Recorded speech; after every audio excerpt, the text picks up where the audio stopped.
And welcome back to another video here at Blue Duck Fantasy Football. Today we're talking about rookie running backs, where they're going in drafts, where you should take them. And with me as always is Matt. Matt, how are you doing this day? I am doing pretty well. How about yourself? I'm doing all right. You're wearing the same shirt that you were in the last video. I have changed to a different black shirt. As you can tell by the different jersey in the back, this is not all being filmed on the same day, this Saturday, May 8th. But let's get right into it, Matt. Talking running backs, so let's start off with the top tier running backs. These are all first-round picks. These are all guys that are going usually in the top half of the draft in the first round, unless you're playing in a super flex league. In that case, they might fall a bit. But let's talk about the top tier guys. Matt, name them off. We have Najee Harris, Travis Etienne, and Javonte Williams. And your favorite of the three is? Najee Harris, mostly based off of that great landing spot he hit. My favorite of the three is Javonte Williams, based off of his tape. I really like what he does. I think he's a very safe pick. Wasn't overly impressed by Najee Harris other than his leaping ability, but he's still a top three running back for me, and obviously a first-round pick. The one thing I will say about Najee Harris is if you need a running back who is going to start from day one, he's the guy. He is going to be there. He's going to get the bulk of the carries. They might sprinkle in, McFarland here and there, but he's going to get the bulk of it because he can catch, Matt. He can catch, right? Yes, he can. He doesn't have to leave the field, really, unless his pass protection isn't very good. Maybe that's a different scenario, but Pittsburgh was the ideal landing spot for him. Everybody was pretty well hoping that's where he would go coming into the draft, and that's where he hit. I see no reason to not take him as the first pick overall in your dynasty draft, assuming it is one quarterback, not tight end premium. I will give you one reason not to take him ahead of the other two backs right now, and that is because he is a Bama back. And Bama backs, I don't have a fantastic stat to say, but Bama backs have such great blocking that they're used to running for 3 yards before they even get touched, or 4 yards or 6 yards. They're in the secondary by the time someone has a hand on them. That is not going to happen in Pittsburgh. They got nobody there. That is a bad line. They couldn't run the ball last year. I think we're going to see a bit of a learning curve for Najee Harris. This is my prediction. Again, I'd still take him in the first round because of the value, but he's not my first choice. I think his value at this point next year will be much lower than it is now, and you'll be able to get him for cheaper as he adapts to running in the NFL instead of running behind the greatest offensive line ever. I think they had two guys from that line go in the first round, and one guy actually went 37th or something, or he could be counted. I know the Raiders took one. Yeah, Leatherwood. Yeah, I'm sure they did. Bama had a whole bunch of players taken, and that's pretty bad. We can't think of them off the top of our head, but yeah. Yeah. For that reason, that's why I'm always hesitant for Bama backs, other than Josh Jacobs, because Josh Jacobs didn't play a lot in that offense. He was always part of it, but he didn't have that many miles in it. But great catcher of the football, so he can be a three-down back for Pittsburgh out of the gates. A bit older than the other two backs as well, a year older than Etienne and 2 years older than Javonte Williams. So give me the youth, give me the fresher legs. I'll take Javonte Williams. Then I'll take Etienne. Then I'll take Harris. But it's personal preference. They're all in the same tier. They should all be going in the first round. Matt, let's talk about Travis Etienne since we haven't said much about him. Okay. Well, just to throw in with one more spot with Harris, Pittsburgh loves workhorse backs. Like you said, there isn't anybody else there to give the ball to, really. Like Anthony McFarland doesn't scare me. Benny Snell doesn't scare me. There isn't anybody else there. Travis Etienne, see him more of, and Urban Meyer said it right after the draft. Don't really believe it a whole lot, but he's going to be a third down back. Third down back. Yeah, I don't see you taking a running back in the first round for that purpose. I don't believe him. But he is though the typical third down back. He's not really a workhorse for me. Again, I do like him, but I also like James Robinson. I don't see him being like an RB number one this year, where I can see Harris being an RB1. This is why Harris is number one. That's fair. And I think if Najee Harris is the only person who could be a top 12, top 10, top 15 running back in year one. Of course, Travis Etienne gets a lot of the Alvin Kamara comparisons where he doesn't probably need that many touches, but he's not that electric. Like he's electric, but I don't think he's on that level. But I do think he'll have an impact this year. But both Etienne and Williams are going to be waiting because there's a guy in front of them that's pretty good. Like Robinson's good. Melvin Gordon looked good last year other than the fumbles, played pretty well, had a good season. Not a Melvin Gordon believer, I see. Not so much. I didn't think he was all that great last year. I mean, I know he had a few good games, but I can see Williams being a full-time guy before I can see Etienne being a full-time guy. Well, some stats for you on Melvin Gordon last year. Had 215 carries for 986 yards. That's a 4.6 yard per carry, 9 rushing touchdowns. Also caught 32 passes for 150 and 1 score. Yeah, so one game he had like 180 something yards, and I don't think he's that impressive. He had one game where he just went crazy. I can't remember which one it was, but I know he went bananas one game. But he had 131 in one game. Oh, see, that's pretty good. He also had a 107, a 93. He was fairly consistent, other than a few games where he was below 30. And then they cut Phil Lindsay, so I mean Williams is definitely the second guy there. He's the future. Like next year, you're talking about a guy who could be in the top 10, top 15 conversation, but not this year because Gordon's there. They paid him. They're not going to extend him. And but next year it's Javonte Williams time. So Javonte Williams, a better fit for a team that has a couple running backs and maybe older ones looking at getting something for the future. But we're in agreement. Najee Harris, the only one that's probably going to be in the conversation for being a top running back if he isn't a bust. Yeah. Etienne and Williams are in that same. They're all in the same tier, but Etienne and Williams are super close for me, and I was very close to putting Williams ahead of Etienne. I ended up going Etienne ahead of him, but they are really close. If you went Williams ahead of Etienne, I would have no issue with it. Let's talk about the second tier. And there's actually 3 guys in this tier. There's Michael Carter, Trey Sherman, and Kenneth Gainwell. We have a different ranking on every single one of these guys, but we have them 4 through 6, all 3 of them. You have Michael Carter as your highest, then Gainwell, then Sherman. I have Sherman first, then Carter, then Gainwell. So talk about your favorite. Who do you want to talk about? I'll go with Carter first. He is my favorite because he is obviously the highest of them. Again, this was a lot of landing spot here, but he does have a lot of talent too. But landing spot was great, New York Jets. Again, it feels weird to talk about the Jets as a good offense, but I think they will be fairly decent this year. The other backs in New York do not scare me a whole lot. I know Carter was, I think, a 4th-round pick, so they didn't use a ton of draft capital on him, but how many running backs were taken ahead of him? Not that many anyway. I just think there's a lot to like about Michael Carter. I think he can be every down. And, I know he split a lot with Williams in college there, but I think he can take the load in New York. You believe he can do the load? I don't believe so. I think, again, this is another Kamara comparison where he doesn't need that many touches to be explosive. And I like him from a fantasy point of view, but I don't think volume is going to be what gets him over. I think it's going to be his big playability, how good he is with the ball in his hands, how tough he is to bring down. At 5'8", 202, that giving him that many carries is going to lead him to be pretty banged up, but he is absolutely electric with the ball in his hands.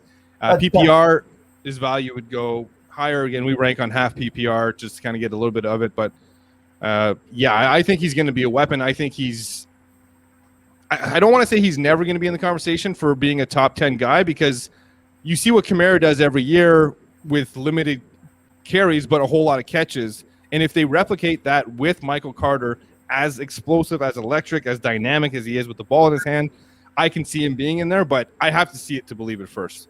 But the other thing with New York, though, do you see any of those other backs really eating out of his Absolutely not, yeah. But someone has to share with him. I don't think he can take the whole load, and I don't think they want him to because maybe not. At 202, 5'8", that's – I mean, it's not light for 5'8", but it is smaller. So how much do you want this guy to get hit when his main – have you ever seen Alvin Kamara take a lot of hits? He's usually running out of bounds or breaking it for a touchdown. He doesn't take a lot of impact. And I want to replicate that with Carter. Trey Sherman, on the other hand, is the guy that I think has landed in a great spot. Yeah, there are some people there, but there are a bunch of no-name guys that Shanahan has turned into names. Guys like Jeff Wilson, guys like, why can't I think of his name? Raheem Mostert. Raheem Mostert, yes. Jerick McKinnon gone, Tevin Coleman gone. So that's two less mouths to feed there. Not that Coleman had his moments and McKinnon really didn't with the injuries. But I think that possibly not this year, but possibly later in the year, Trey Sherman ends up being the guy who takes over. I know they like to use a variety of backs, but they score points. They're not sexy names, but they score points. And that offense is only going to get better as a running offense if you have a running quarterback like Trey Lance in there. So I really like Trey Sherman. To me, if you take Trey Sherman late in the first because you need a running back, I'd be absolutely fine with that. Just looking at our top 50 rookie rankings here, we also have Superflex now at BlueDuckFantasy.com if you want to check those out. There'll be a link in the description of the video. We have Trey Sherman. So you have him as a late first. You have him more in the early to mid-second range. But to me, if you need a running back or your team is going to need a running back, I see him having games this year because those running backs always get injured, and it's always next man up, and his number is going to get called. Michael Carter, yes, has from the start will have a better chance to score points all season. And I only have him one spot behind. Matt, you have a bigger gap there, so kind of what you want. But let's talk about Kenneth Gainwell, the third man in this tier, the furthest one from these two to me. He's going to Philly. He's not going to be an every down back whatsoever. They have Miles Sanders, but they apparently don't trust Miles Sanders to be the man and be a bell cow because they keep bringing in guys and keep giving guys like Boston Scott some touches every game. They brought in a pass-catching specialist to basically be their third down back. PPR leagues, this man has some good value. I mean, it's not going to be top 15, probably not even top 20, but he could sneak into the top 25 range if he catches enough balls. Matt, your thoughts on Kenneth Gainwell? Yeah, no, I don't want to repeat exactly what you said. This came out yesterday from recording date, but the Eagles also claimed Kerryon Johnson. I don't know if you saw that, but so I don't know how he factors into this. He's kind of fallen off quite a bit, but yeah, I really like Gainwell's game. But yeah, he's not an every down back. He is the specialist that you mentioned, but he's explosive too.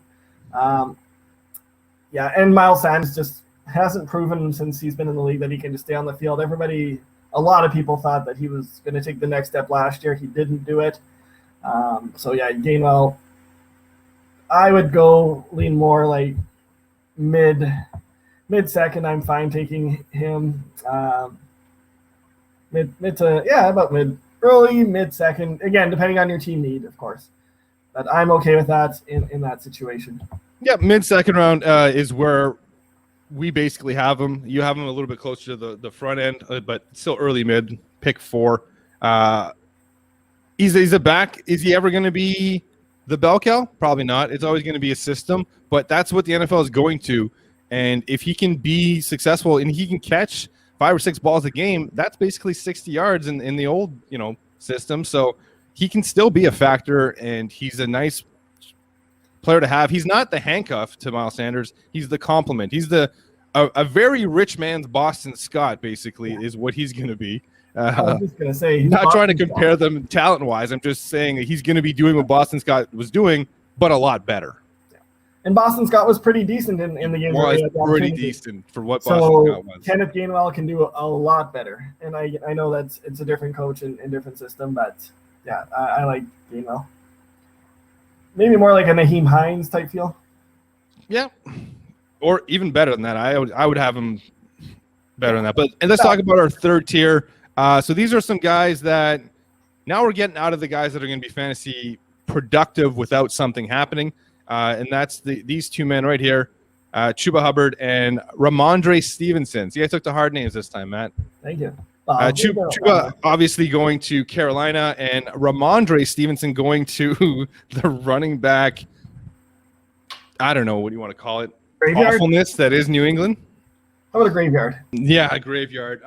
Who was the lead running back this year? Damon Harris will be leading this team for the Patriots. Sony Michel apparently is a cut candidate if Ramadree Stevenson can can show something. I did like Ramadree Stevenson's tape. I think he fits what they do very well to be that back, but he's not going to get the volume because no backs get the volume. You have Harris there, who's proved to be a solid runner with no pass catching. Ramadree Stevenson is a different type of runner, but gets yards, and he just moves the ball forward, keeps moving the chains. Matt, who do you like most out of these two players and why? I mean, I like Hubbard's talent a little bit more. Agreed. I mean, yeah, you obviously have McCaffrey in Carolina, but last year he got hurt, so I mean, there might be some opportunity there. And maybe Carolina's going to try to protect him a little bit more too.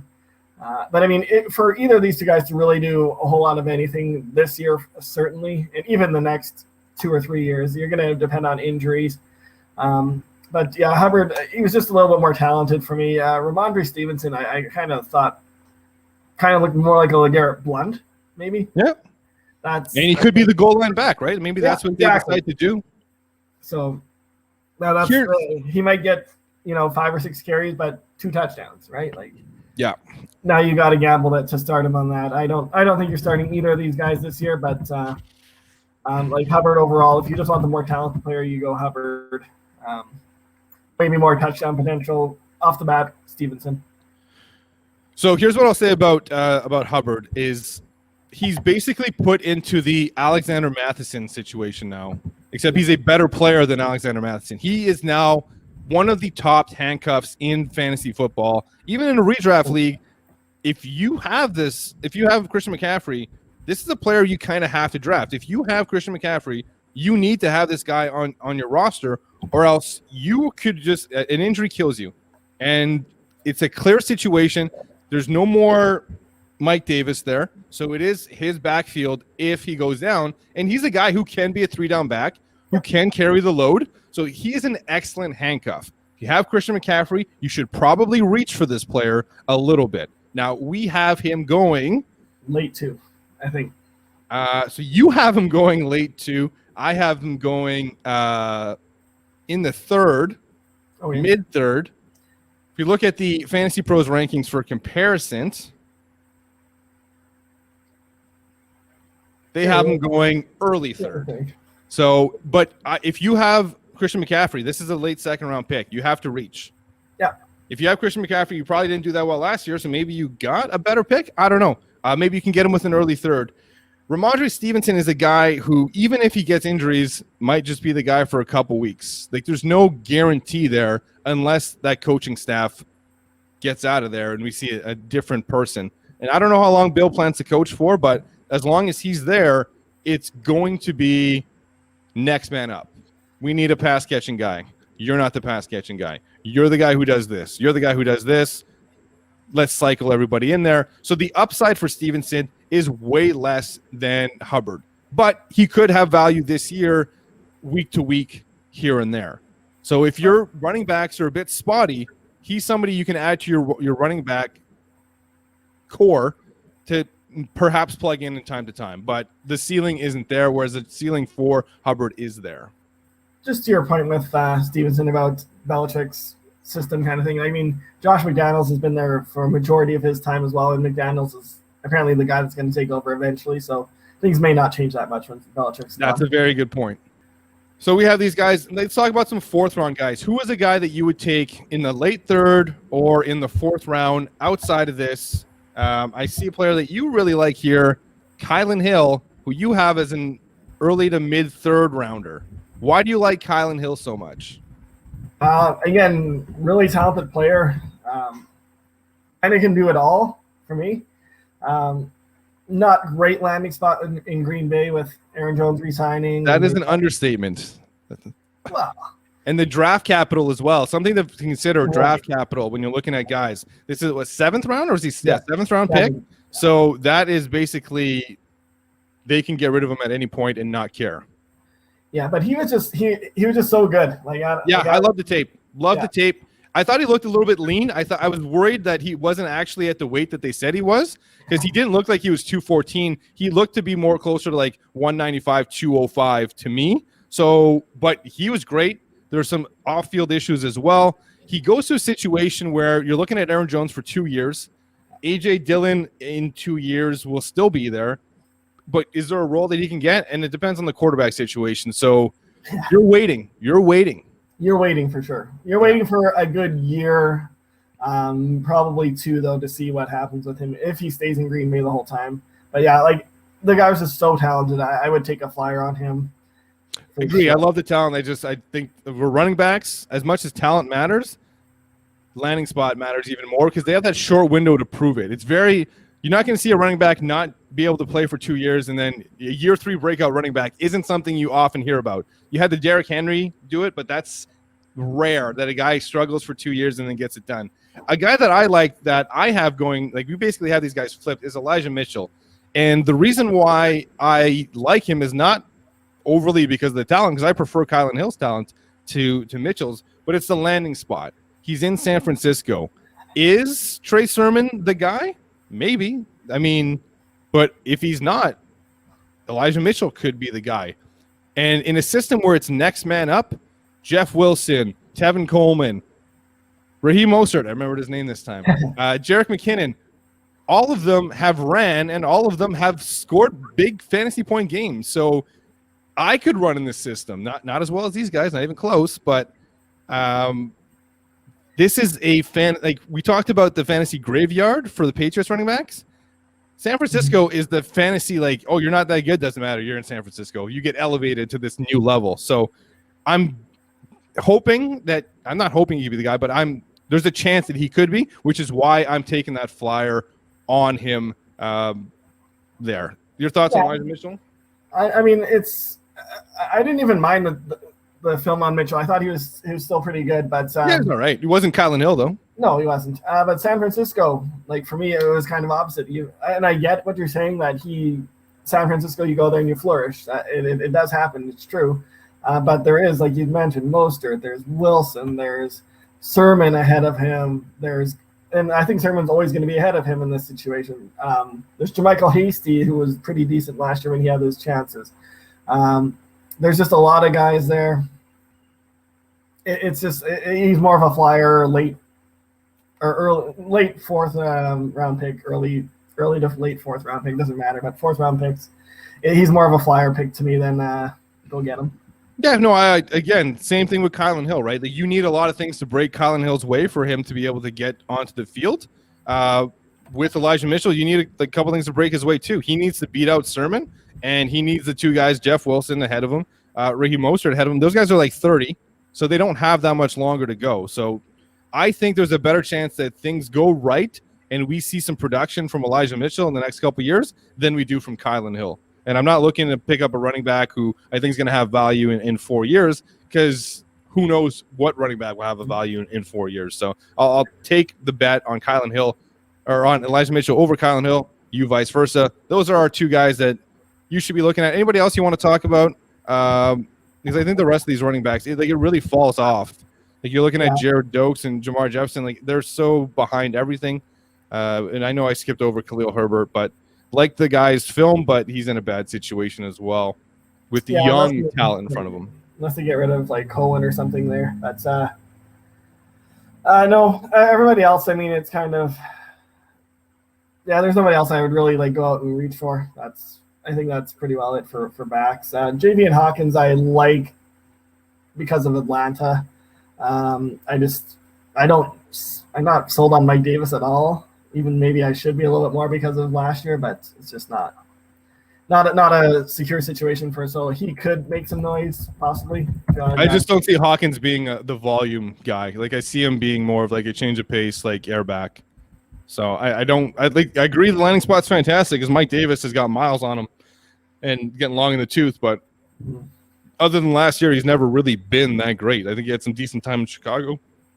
But I just think Javian Hawkins can be the bell cow there. So I would, like I said, a 4th rounder, sure. Oh, yeah, he's a fine 4th round flyer, and I've seen him go for a lot of money after the draft when people spending their fab budget on him. In the one draft that I was in, there was a rumor from someone else's league where somebody spent $55 of $100 budget on Javian Hawkins. Oh wow! Okay.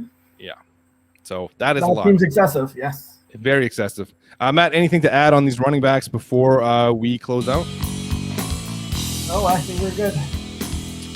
All right. Make sure to hit that like button and subscribe.